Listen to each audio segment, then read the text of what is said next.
하나님 말씀 보십니다. 신명기 23장 15절부터 25절입니다. 구약 교독하시겠습니다. 제가 먼저 봉독합니다. 종이 그의 주인을 피하여 내게로 도망하거든 너는 그의 주인에게 돌려주지 말고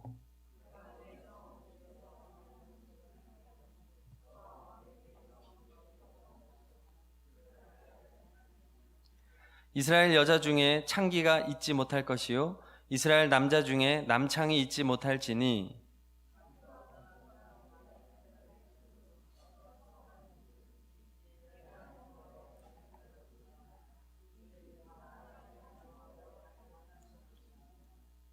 내가 형제에게 꾸어 주거든 이자를 받지 말지니 곧 돈의 이자, 식물의 이자, 이자를 낼 만한 모든 것의 이자를 받지 말 것이라.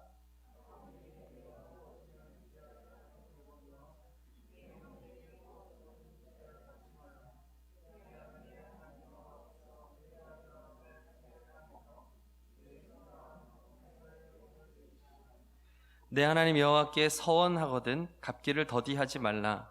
내 하나님 여호와께서 반드시 그것을 내게 요구하시리니 더디면 그것이 내게 죄가 될 것이라. 내 입으로 말한 것은 그대로 실행하도록 유의하라. 무릇 자원한 예물은 내 하나님 여호와께 내가 서원하여 입으로 언약한 대로 행할지니라.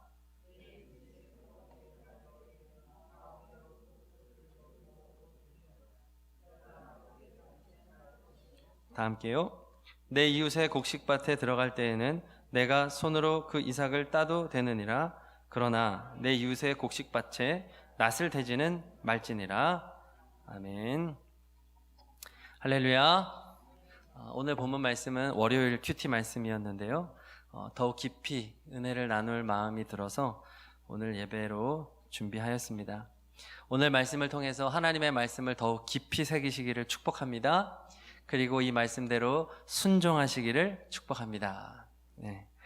오늘 본문은요, 하나님의 백성들이 지켜야 하는 율법들 중에서 생활 관련 규례들을 나열하고 있습니다.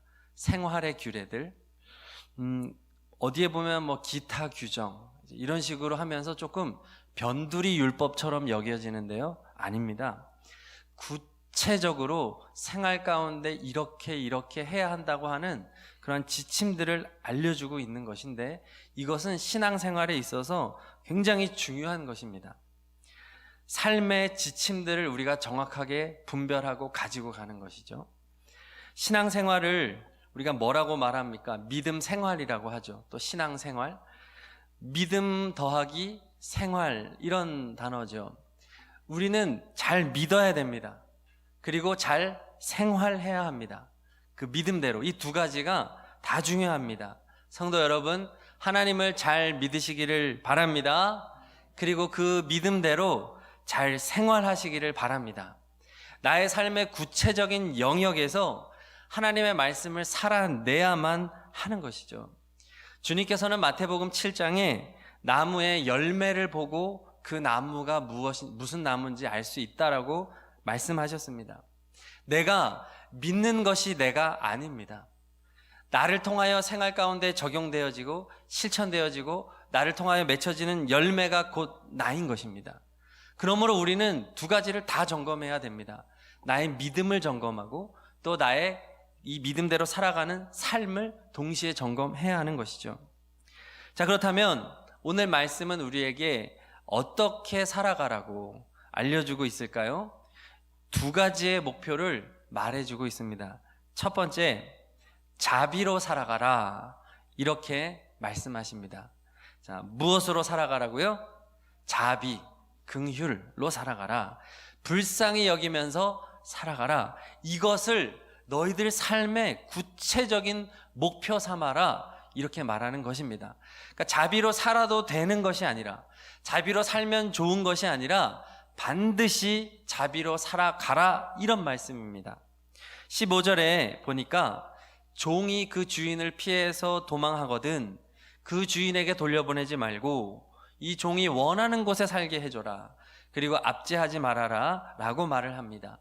지금 이 상황은 여기 더 구체적으로 나와 있진 않지만 범죄하여 도망한 종이 아니에요. 주인의 혹독한 학대를 못 이기거나 정당한 사유로 도망쳐온 이방 민족의 노예, 종을 말하는 단어예요. 그들에게 자비를 베풀라, 이런 의미입니다. 자, 생각해 보십시오. 무상으로 이방 종에게 주거와 삶을 제공하는 것이 쉬운 일이겠습니까? 이것은 절대로 쉬운 일이 아닙니다. 이 이방인 하나 들어와서 이를 공동체의 일원으로 받아들이는 일은 절대로 쉬운 일이 아닙니다. 공동체가 함께 책임을 져야 합니다. 아는 분 중에 길고양이를 보살펴주는 성도님이 있더라고요. 길고양이인데도 막 병원에 데려가고 집 안에서 키우고 계속 밥을 먹여주고 그러는데요. 저는 못할 것 같더라고요. 길고양이 한 마리도 저는 제 집에 못 들여요. 그리고 가족들이 아마 반대했으면 또 못하는 일이죠. 그런데 자, 네. 얘가 좀 당황한 것 같습니다. 자, 길고양이 한 마리도 우리는 내 집에 들이기 어려운데 이 이방종, 이 정체도 알지 못하는 이방종에 대해서 그를 수용하고 그의 삶을 책임진다? 이것은 절대로 아무나 할 수 없습니다. 바로 자비로움으로 살아가는 것이 이 공동체의 가치가 되지 않고서는, 이 공동체 전체가 자비라고 하는 것의 그 가치의 다스림을 받지 않고서는 절대로 이루어질 수 없는 일입니다. 하나님은 지금 그것을 말하여 주는 것이에요. 자비로 살아야 한다는 것이에요. 20절에도 또 다른 생활 규례를 말하여 줄 때 역시 똑같은 내용을 말합니다. 자비로 행해라. 20절, 내 형제에게 돈을 꾸어 주거든 무엇을 받지 말라고 말씀하십니까? 이자를 받지 말랍니다. 타국인에게 돈을 꾸어주고 정당한 이자를 받는 것은 허락하시고 형제에게는 그렇게 하지 말아라. 여기서 형제는 이스라엘 백성 전체를 말하거든요. 그러면 이스라엘 사람들은 자기가 살아가고 있는 삶의 바운더리에서는 거의 이자를 받지 못하는 경우가 많겠죠. 손해보는 일들이 생깁니다. 돈을 빌려줬는데 이자를 받지 못하면 당장 필요한 것도 쓸 수 없는 상황이 생기잖아요. 그러나 하나님은 말씀하는 거예요. 너희가 나의 택함받은 백성이라면, 너희가 나의 자녀라면 서로 불쌍히 여기면서 꾸어줘라. 이자 받지 말고 빌려줘라. 당장 받지 못하겠지만 형제니까 빌려줘라. 이렇게 말을 하시는 겁니다. 제가 자녀를 키우다 보니까 정말로 원하는 것, 제가 설교에 여러 번 말씀을 드렸는데요. 아이들이 서로 우애 있게 지내는 것입니다. 정말 그 어떤 바램보다 제 바램은 바로 이 바램입니다. 그래서 형제들이 서로 보호해 줄 때, 서로 아껴줄 때, 함께 놀아주고 울면 같이 안아주고 하는 모습들을 볼 때 아이들이지만 부모로서 얼마나 큰 기쁨을 누리는지 모릅니다. 사랑의 하나님 아버지께서는 우리를 보실 때 어떻겠습니까? 하나님의 자녀인데 우리가 서로 사랑할 때, 우리가 서로 자비로운 마음을 가지고 서로 그렇게 살아갈 때 하나님은 너무나도 기뻐한다는 사실입니다. 우리 서원교회가 한 가족임을 믿으십니까? 그래서 설교할 때 담임 목사님 또 목회자들이 우리 서원가족이라는 표현을 많이 쓰잖아요. 서원가족. 이게 무슨 그냥 듣기 좋으라고 하는 말이 아니잖아요. 정말 우리는 한 가족입니다. 인정하십니까? 아멘이시죠? 또 우리의 전도 속회는 한 가족입니다. 각 전도 속회는 하나의 가정입니다. 선교회도 하나의 가정입니다. 서로 형제들입니다. 우리가 왜 교회에 모여서 이렇게 예배해야 할까요? 왜 전도 속회에 모여야 할까요? 선교회도 왜 모여야 할까요? 가족이니까요. 가족은 모여야 됩니다. 가족은 만나야 됩니다. 아무리 코로나19 상황이라 할지라도 가족은 만나야 돼요. 그래서 우리 만나는 것이죠. 심지어 우리 가족이 가족 때문에 코로나에 감염이 되는 상황이 생긴다 할지라도 가족은 그 위기를 함께 헤쳐나가는 대상이지 누가 왜 이 원인을 제공했느니, 그래서 이 가족의 구성원으로서 쫓아낸다더니 이런 거 없잖아요. 가족이니까요. 가족은 서로 만나야 살아요. 서로 불쌍히 여기면서 살아야 살아요. 이 가정이 살아야 공동체가 살고 사회가 살고 교회가 살지요. 자, 우리 옆에 계신 성도님들에게 인사하겠습니다. 우린 한 가족입니다.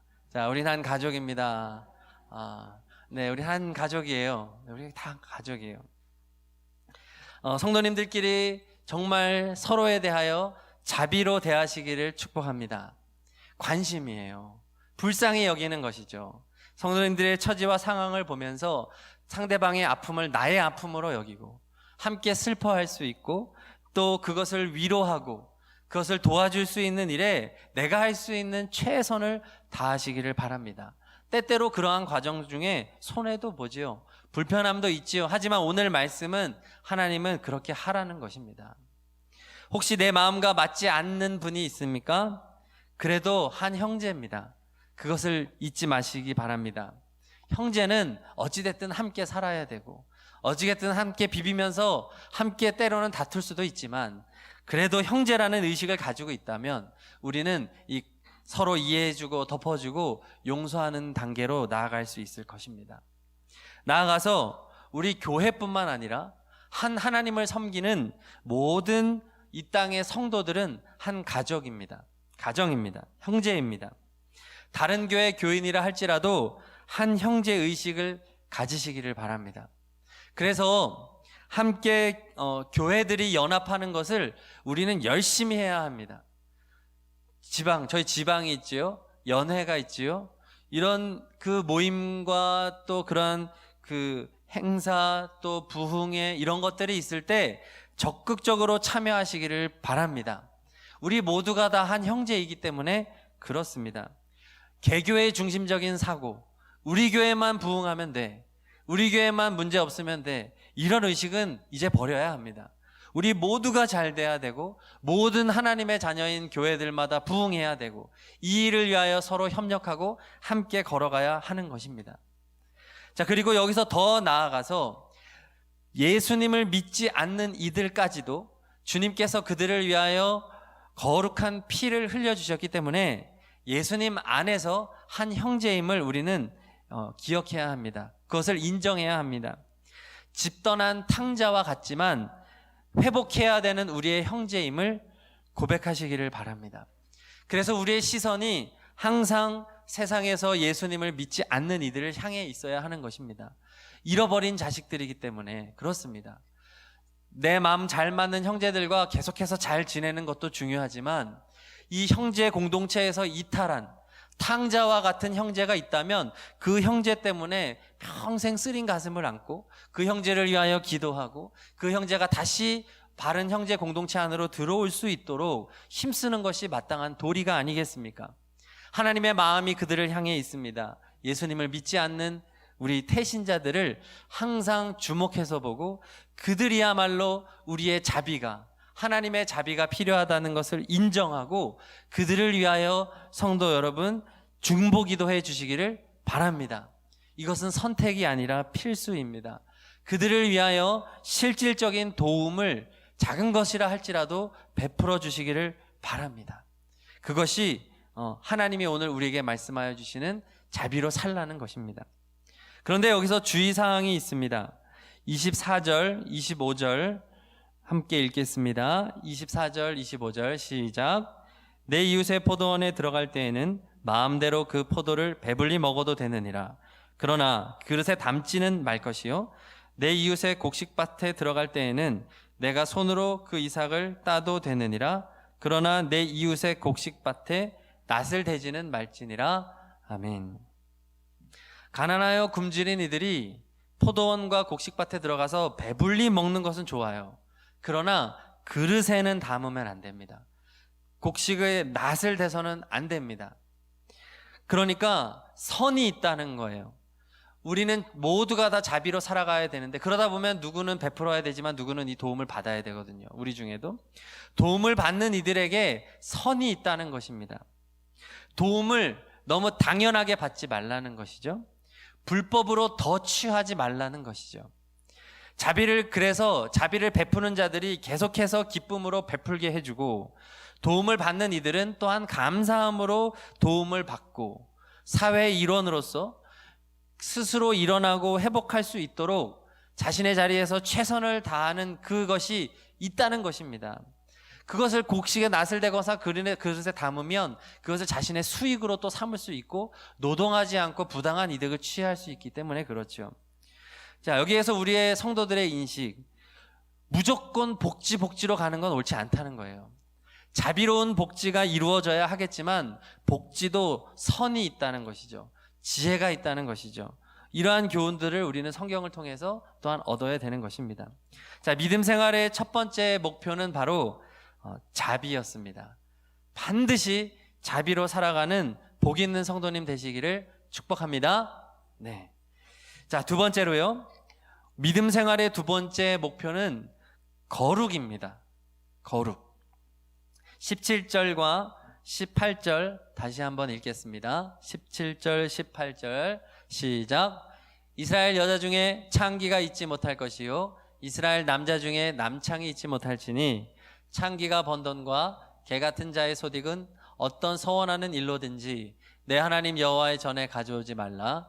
이 둘은 다 내 하나님 여호와께 가증한 것임이니라. 아멘. 이스라엘 백성 중에요, 여자든지 남자든지 누구나 음행을 저지르는 창기가 있어서는 안 된다라고 말씀하십니다. 그리고 그들이 번 수익금은 절대로 헌금으로 들여서는 안 된다라고 말씀하고 있습니다. 하나님께서는 성이라고 하는 것을 오직 부부에게만 허락하셨습니다. 하나님 앞에서 부부의 언약을 맺고 또 자녀 출산의 과정이고 또 서로에 대한 확실한 책임을 전제로 한 배우자와의 성생활만을 하나님은 허락하셨습니다. 성에 굉장히 큰 즐거움을 주셨지만 동시에 결혼이라고 하는 이러한 전제 조건을 만드신 분이 우리 하나님이십니다. 하나님께서 왜 이렇게 성이라고 하는 것을 국한시켰느냐, 그리고 그 이외의 것들을 음행이라고 하면서 단호하게 금지하시느냐, 그 이유는 바로 거룩 때문입니다. 거룩. 음행이야말로 거룩을 파괴하는 주범이기 때문입니다. 하나님의 자녀답게 구별되게 살아가는 것을 거룩이라고 말합니다. 레위기 11장 45절은 말하기를, 하나님이 말씀하시기를 내가 거룩하니 너희도 거룩할지어다. 아멘. 하나님은 거룩한 분이시고 우리도 거룩하라고 말씀하십니다. 왜냐하면 우리는 하나님의 백성이고 하나님의 자녀이기 때문입니다. 하나님은 우리가 거룩하기를 원하십니다. 그러면 반대로 마귀 사탄은, 세상은 무엇을 원할까요? 우리가 거룩하지 않기를 원합니다. 어떻게든 우리의 거룩을 파괴하려고 하는 존재가 마귀고 사탄이고 세상입니다.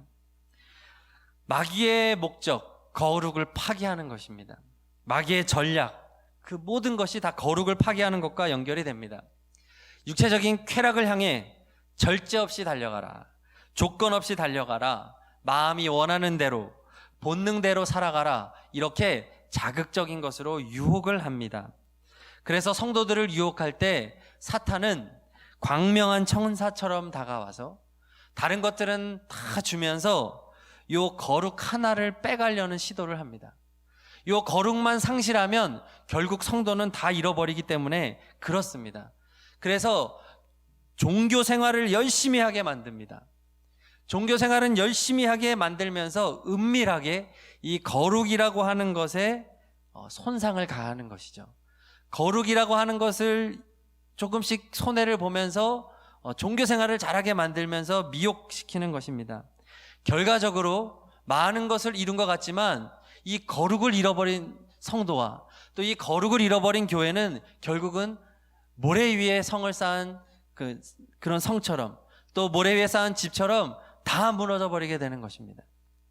예를 들어서 성경은 십계명에서 분명하게 간통, 불륜을 금지하고 있습니다.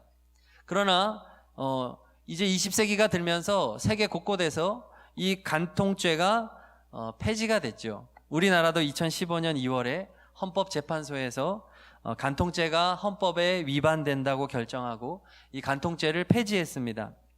민사상으로는 불법은 여전히 죄이지만 형사처벌은 받지 않게 된 것입니다. 그러니까 불륜이 민사상으로는 불법이지만 또 형사처벌이 없는 차원에서는 또 범죄가 아닌 것이 된 애매한 상황이 되어버렸습니다. 그래서 간통죄가 폐지된 이후에 우리가 우려했던 것처럼 간통하는 사람들이 늘지는 않았대요. 그건 다행일 수 있지요. 근데 진짜 문제는 무엇이냐? 간통하는 이들의 죄책감이 급격히 떨어졌다는 거예요. 예전에는 간통을 하고 불륜을 저지르면서 모두가 다 이것이 죄라고 생각했고 죄책감 속에 이것을 저질렀는데 이제는 간통죄가 아닌 게 되니까 불륜을 저지르면서도 떳떳한 사람들이 너무 많아졌다는 거예요. 이해 가십니까? 민사상으로는 불법이니까 야 그래 이혼해. 이혼해. 위자료 더 가져가.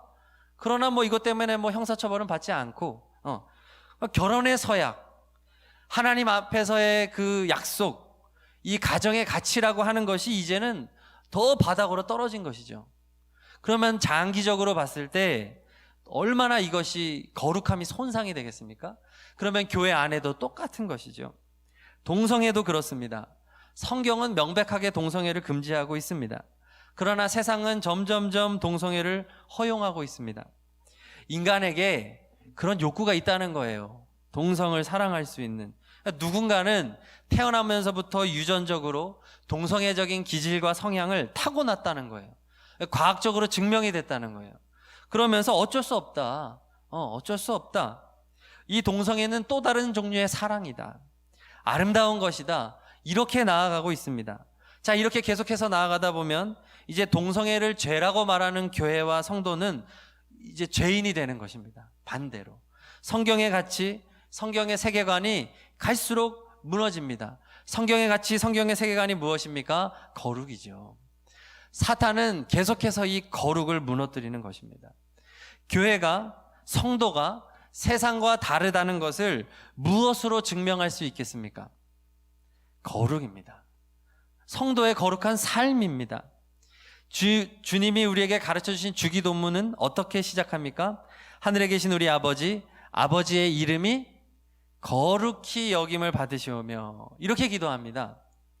하나님 아버지의 이름이 거룩히 여김을 받기를 원합니다. 하나님의 이름이 어떻게 거룩히 여김을 받습니까? 세상 사람들은 하나님의 존재를 모르는데요. 성도들의 거룩한 삶을 보고 거룩한 하나님을 만나는 것이죠. 성도의 삶이 거룩하지 않은데 어떻게 하나님의 이름이 거룩히 여김을 받을 수 있겠습니까? 성도가 거룩을 상실하는 순간 하나님의 아버지의 이름은 거룩히 여김을 받을 수 없습니다. 성도의 생각과 말과 행동을 통하여 거룩이 나타나야 됩니다. 이것이 우리의 사명입니다. 거룩을 회복하는 것이 바로 부흥입니다. 18세기에요. 영국이 얼마나 타락했는지 모릅니다. 정치, 경제, 사회, 종교 모든 부분이 극도로 부패했습니다. 빈부의 격차는 갈수록 심화되었고 실업률도 어마어마했고 비참한 노동 환경, 굶주림과 추위로 죽어가는 사람들이 굉장히 많아서 사망률이 얼마나 높았는지, 의료 혜택을 받지 못하고 죽어가는 사람들이 너무 많았고, 또 여전히 노예매매, 노예제도, 이 노예 때문에 일어나는 유괴, 사기 사건, 또 음주, 스포츠, 도박, 도저히 회복할 수 없는 회복 불가능의 상황이 바로 18세기 영국이었습니다. 그런데요, 하나님께서 감리교를 시작한 존 웨슬리 목사님을, 당시 성공의 신부였죠. 존 웨슬리 목사님을 들어 쓰시는 거예요. 성령께서 그를 통하여 역사하시는데 어떤 일이 일어나느냐? 대규모로 사람들이 회개하는 역사가 일어납니다. 사람들이 회개하면서 자신들의 상실했던 거룩을 되찾기 시작하는 것입니다. 거룩하지 못한 삶이 얼마나 하나님 앞에 문제가 되는지를 인식하기 시작하자 그들의 삶이 변화가 되는 거예요. 이제 가난한 자들을 구호하는 차원이 아니라 이 비참한 사회의 전반적인 구조를 개선하고 또 그런 것들 악을 제거하는 일에 기독교가 적극적으로 참여하는 것입니다. 가난한 자들을 먹여주고 입혀주고 거처할 곳을 제공하고 그들에게 교육의 기회를 제공합니다. 그들에게 책을 배부하고요. 아이들도 교육할 뿐만 아니라 성인들도 교육하고 대학을 세웁니다. 기숙사를 세웁니다. 실직자들에게 일자리를 찾아줍니다. 병든 자들과 실업자, 수감자들, 교도소도 엄청 타락했거든요. 그런 곳을 얼마나 찾아다니면서 현장을 아는 거예요. 현장이 얼마나 문제가 있고 현장에 무엇이 개선이 돼야 되는지를 일일이, 이것을 정치인들은 못했는데 교회에서 이 일을 한 것입니다.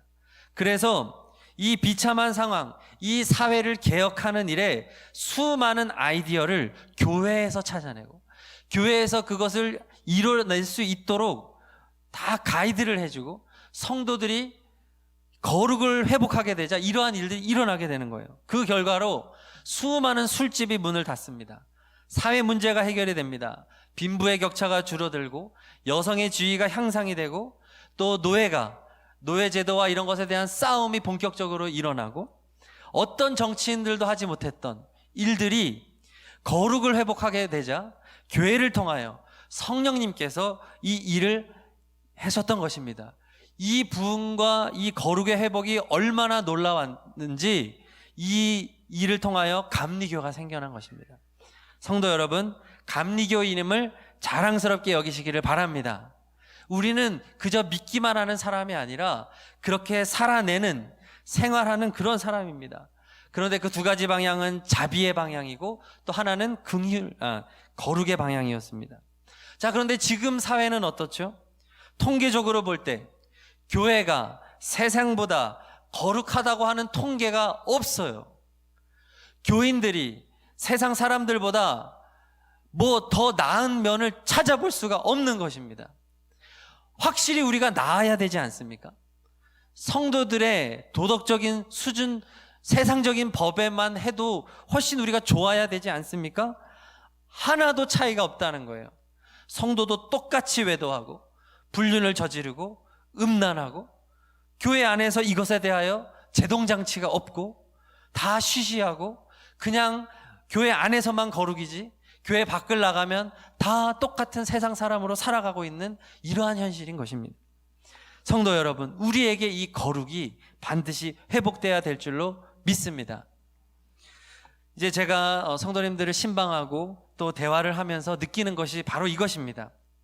우리의 기도 제목에 이 거룩에 대한 소망이 빠져 있는 거예요.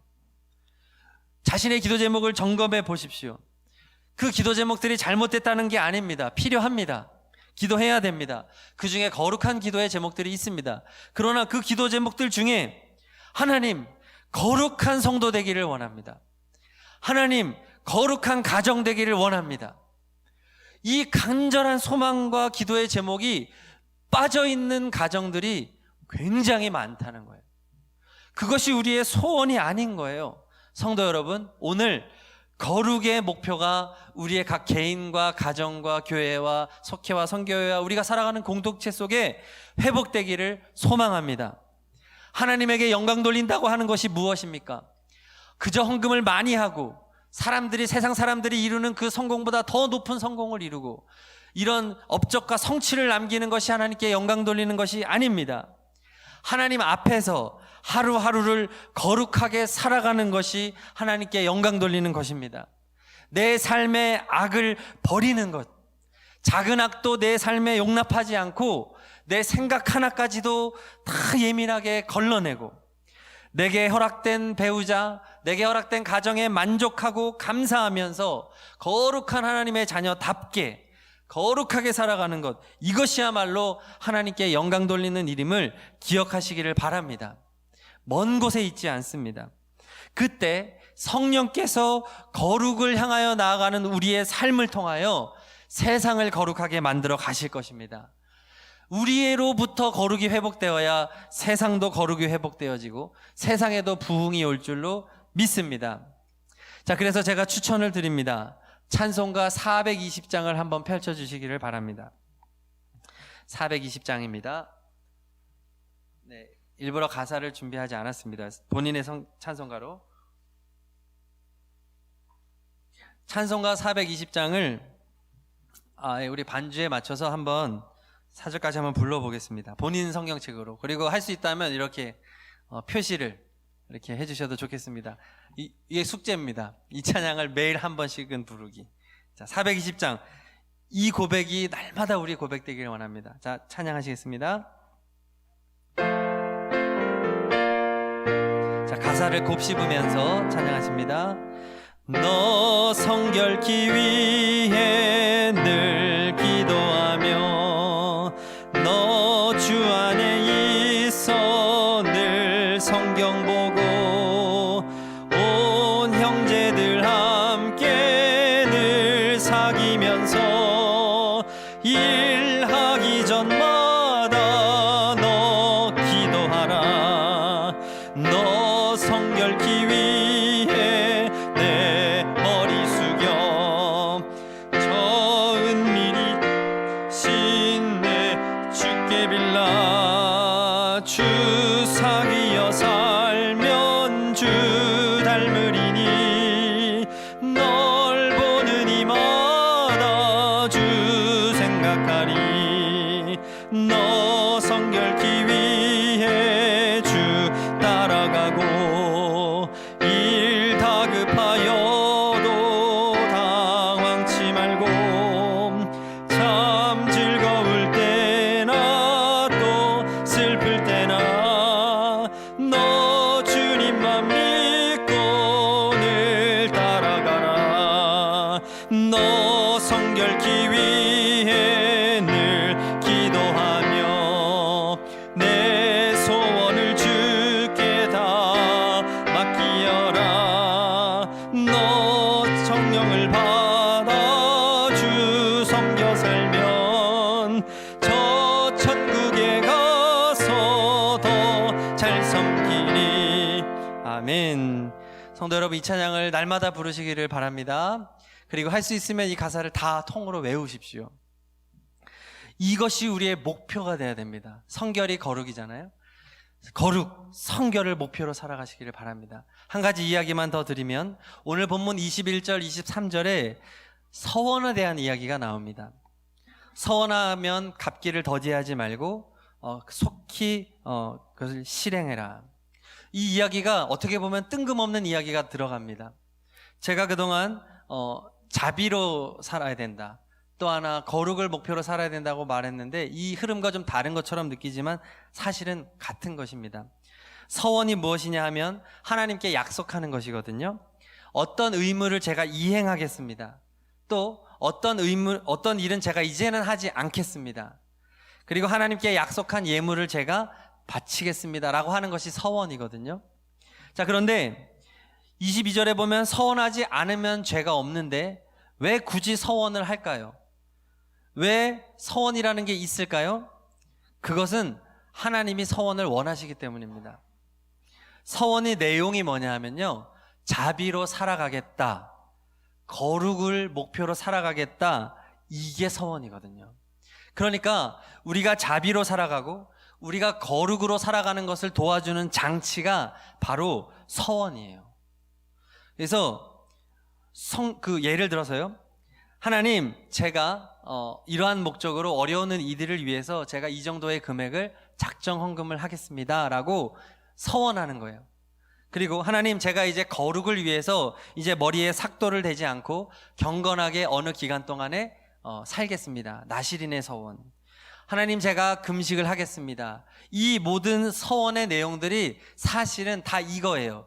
자비로 살아가는 것과 거룩을 위해 살아가는 것을 이룰 수 있는 장치예요.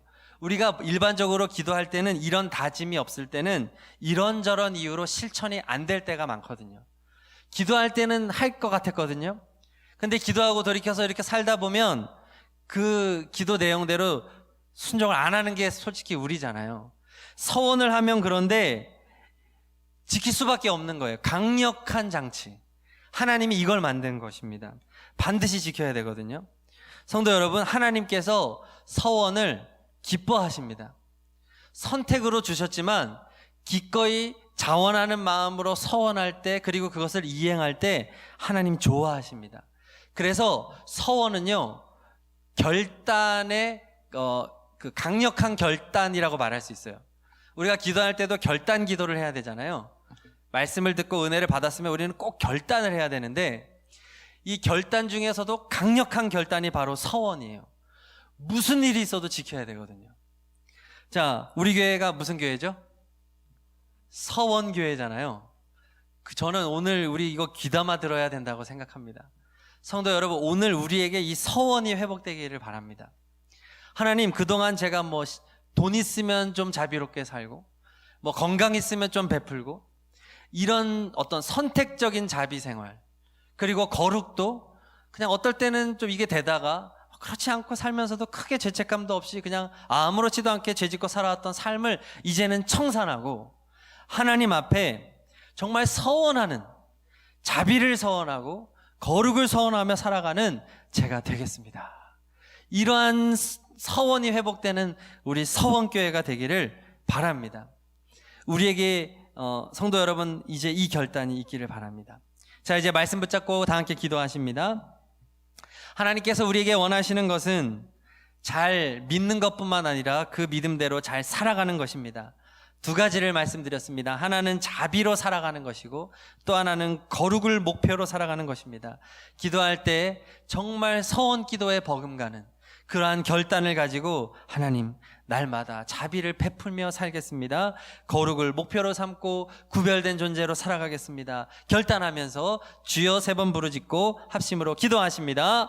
주여, 주여, 주여. 할렐루야. 하나님 아버지 감사합니다. 하나님 감사합니다. 하나님 아버지 감사합니다. 하나님 감사합니다. 하나님, 우리는 잘 믿어야 됩니다. 또 그 믿음대로 잘 살아내야 합니다. 그때 자비로 살아야 되고 또 거룩을 목표로 살아야 합니다. 하나님 아버지, 우리의 삶에 이러한 서원이 회복되기를 원합니다. 하나님, 이제는 날마다 다른 이들을 불쌍히 여기면서 비록 내가 손해본다 할지라도, 비록 어려움이 있다 할지라도, 불편해진다 할지라도 자비로움으로 살아가겠습니다. 하나님, 그리고 이제는 거룩을 목표로 살아가겠습니다.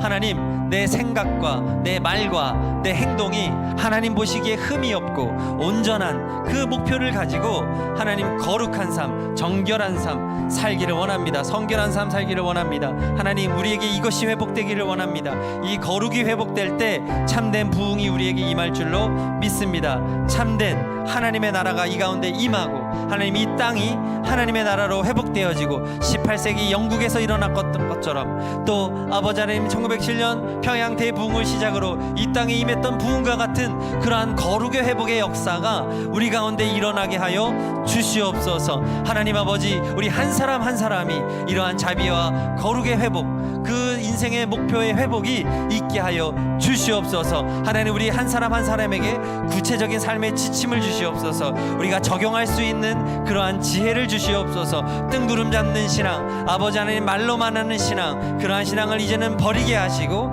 하나님이 기뻐하는 복되고 아름다운 삶이 되게 하여 주시옵소서. 아멘. 하나님 아버지 감사합니다. 자비와 거룩을 목표로 살겠습니다. 하나님, 우리의 잘못된 생각과 가치관, 세계관을 바꿔주시고 우리 서원교회를 통하여 거룩한 성도들이 일어나서 우리를 통하여 이 땅에 부흥이 임하게 하여 주옵소서. 교회들마다 이 거룩이 회복되게 하여 주옵시고 함께 연합하여 하나님의 나라를 이 땅에 세우는 일에 함께 한 마음으로 열심으로 나아갈 수 있도록 인도하여 주시옵소서. 우리 세상에 죽어가는 많은 영혼들이 있습니다. 우리의 형제입니다. 우리 교회를 통하여 이러한 그들을 향한 사랑과 관심과 전도가 끊임없이 일어나게 하여 주시고, 어려운 이때에 그들에게 적절한 도움을 베풀 수 있는 자비로운 모든 성도님들 되게 하여 주시옵소서. 주 예수 그리스도의 이름으로 기도드립니다. 아멘. 다 함께 자리에서 일어나셔서 주님 뜻대로 살겠습니다 결단하는 마음으로 찬양하십니다. 주님 뜻은 자비로 사는 것이고 거룩으로 사는 것입니다.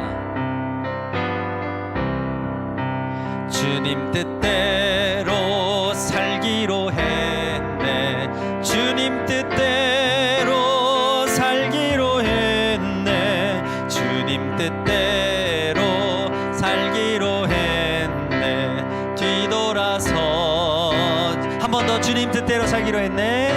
주님 뜻대로 살기, 자비로 살겠습니다. 대로 거룩으로 살겠습니다. 대로 살기로 했네. 뒤돌아서지 않겠네.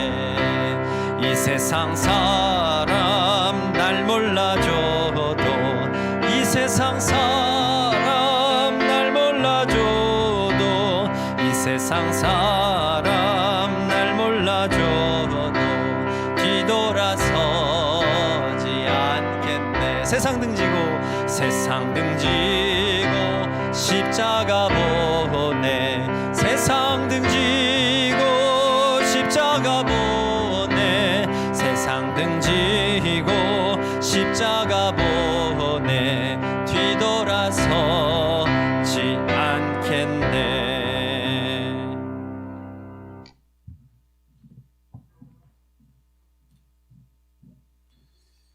하나님 아버지 감사드립니다. 주님 앞에 믿음으로 1000번째 예물을 봉헌합니다. 주님 앞에 감사 목적 헌금을 봉헌합니다. 주님께서 항상 하나님의 복과 은혜로 가족을 인도하여 주시고 오직 하나님이 주시는 기쁨과 은혜를 나누는 복의 통로로 축복하여 주옵소서. 손이 닿는 곳마다 오직 주님의 이름이 높아지고 하나님의 영광이 가득하게 하여 주옵소서. 형통의 은혜를 부어 주옵소서. 성부, 성자, 성령 삼위일체 하나님의 사랑과 은혜와 감화 감동하심이 자비와 거룩으로 살아갈 수 있는 은혜를 우리에게 주셨음에 감사드리며 오직 예수님으로 세상을 향하여 나아가는 모든 예배자들 머리 위에, 가정과 가문 위에, 삶의 모든 영역 위에 충만하시기를 간절히 축원하옵나이다. 아멘.